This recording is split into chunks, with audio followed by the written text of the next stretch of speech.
Rafael Nadal has been accused of having an addiction. Rafael Nadal has been accused of having an unhealthy addiction to tennis. After watching the Spaniard hang up his racket, retired tennis star Andrea Petkovic suggested that Nadal had been too obsessed with the sport.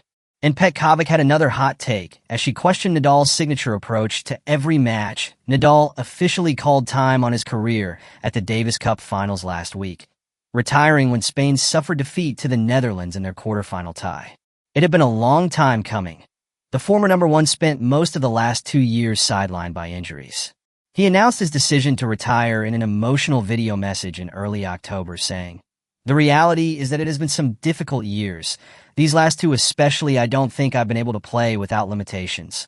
It was a difficult decision for the 22-time Grand Slam champion, who has successfully returned to the top of the game following lengthy injury layoffs and major surgeries multiple times in the past.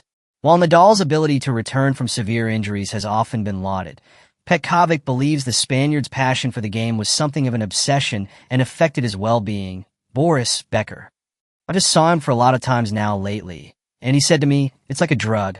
Tennis is like a drug," she told the Rennie Stubbs Tennis Podcast. He said, "Winning titles is a drug. Playing on center court is a drug. I think with Rafa you could see when it turns into addiction, when it becomes hurtful for your life." Nadal may have been more injury-prone than his rivals, but former world number 9 Petkovic says he ultimately took things too far. She continued, "You could tell that he was starting to neglect his being, like you could see that it was unhealthy.